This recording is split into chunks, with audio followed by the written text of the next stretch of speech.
Wilson wedi newid asgell, mae'n croesi dda, ac yna'r y postyn pella o Danny Williams.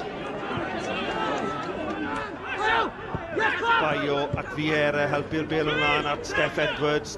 Dyma'r gorau ni wedi gweld o'r Derwyddon yn yr hanner cynta yma. Steff Edwards mewn at Charlie Edge. Edge yn ergydio! Ac oedd wedi croesi'r linell.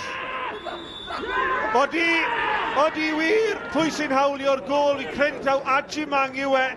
Ond mae'r gol wedi dod o chwarae hyfryd gan y Derwyddon. A mae'r tîm sydd ar waelod yr uwch gyngrair ar y blaen yn erbyn Hwlffordd.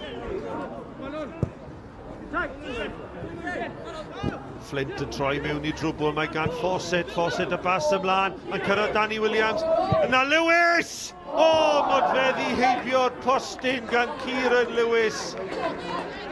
5 munud tan yr hanner, pas dda gan Lewis i'r ryddhau Sgotcher. Sgotcher yn croesi a'r peniad gan Danny Williams ychydig dros y bar. Sgotcher! Yn crafu'r bar Elliot Sgotcher o'r gigrydd. Sgotcher yn croesi'n gynnar, dyma Fawcett yn ergydio! A modfeddi heibio'r postyn. Os yna ffordd yn ôl i dîm Wayne Jones, mewn mae'n dod. Rhys yn penio! A mae cyffyrddiad ola gan Jack Wilson, dwi'n meddwl. A Rhys a Wilson sy'n cyfuno. A mae'r adar gleision yn gyfartal. Mae Niall Flint wedi derbyn cerdyn coch fan hyn.